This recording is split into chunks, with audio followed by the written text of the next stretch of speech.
ಒಂದು ಅಮ್ಮ, ಇನ್ನೊಂದು ಚಿಕ್ಕ ಬೇಬಿ, ಗರ್ಲ್ ಬೇಬಿ ಇರುತ್ತೆ. ಅದ್ರಲ್ಲಿ ಒಂದು ಊರು, ಅಲ್ಲೊಂದು ಇಲಿಗಳ ಸಂಸಾರ. ಆ ಸಂಸಾರದಲ್ಲಿ ಒಬ್ಬಳು ಮಗಳಿದ್ದಳು. ಒಂದು ಫ್ಯಾಮಿಲಿ ಒಂದು ಊರ ಇರುತ್ತೆ. ಆ ಊರಲ್ಲಿ ಇಲಿದು ಒಂದು ಫ್ಯಾಮಿಲಿ ಇರುತ್ತೆ. ಆ ಫ್ಯಾಮಿಲಿಲಿ ಆ ಇಲಿಗಳಿಗೆ ಒಂದು ಮಗಳಿರ್ತಾಳೆ. ಅರ್ಥ ಆಯ್ತಾ? ಅರ್ಥ ಆಯ್ತು.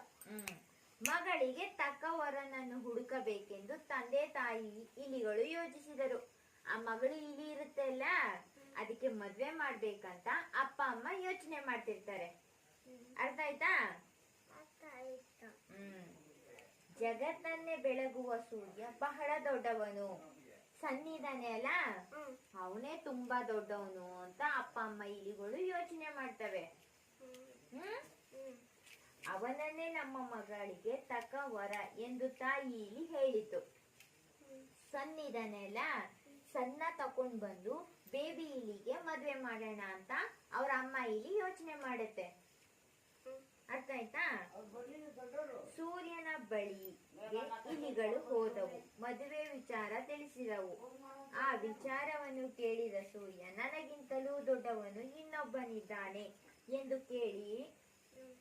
ಅವನನ್ನು ಕೇಳಿ ಎಂದು ಹೇಳಿದನು. ಸೂರ್ಯನ ಹತ್ರ ಅಪ್ಪ ಅಮ್ಮ ಇಲಿಗಳು ಹೋಗ್ತವೆ, ನನ್ ಮಗಳನ್ನ ಮದ್ವೆ ಮಾಡ್ಕೋ ಸೂರ್ಯ ನೀನು ಅಂತ ಕೇಳೋಕೆ. ಅದಕ್ಕೆ ಸೂರ್ಯ ಹೇಳ್ತಾನೆ, ಇಲ್ಲ ಇಲ್ಲ, ನಾನು ತುಂಬಾ ಚಿಕ್ಕವನು, ನನ್ಗಿಂತ ದೊಡ್ಡವನು ಬೇರೆಯವನಿದ್ದಾನೆ, ಅವನನ್ನ ಹೋಗಿ ಕೇಳಿ ಅಂತ ಹೇಳ್ತಾರೆ.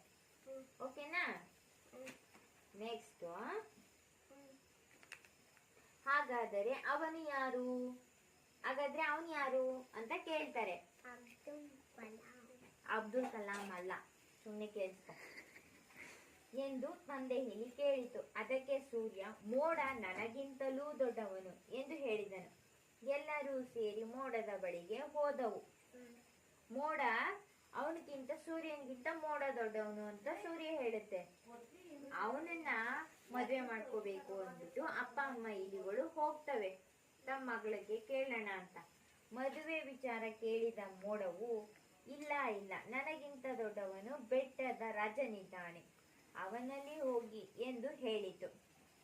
ಅದಕ್ಕೆ ಮೋಡ ಹೇಳುತ್ತೆ, ಇಲ್ಲ ಇಲ್ಲ, ನನ್ಗಿಂತ ದೊಡ್ಡವನು ಬೆಟ್ಟ, ಅವನನ್ನ ಹೋಗಿ ಕೇಳಿ ನಿಮ್ ಮಗಳಿಗೆ ಮದುವೆ ಮಾಡಿ ಅಂತ ಹೇಳುತ್ತೆ ಮೋಡ.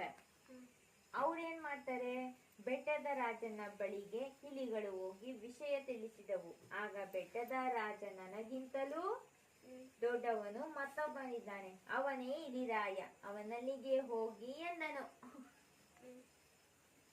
ಆಗ ಬೆಟ್ಟದ ರಾಜನ ಹತ್ರ ಹೋಗಿ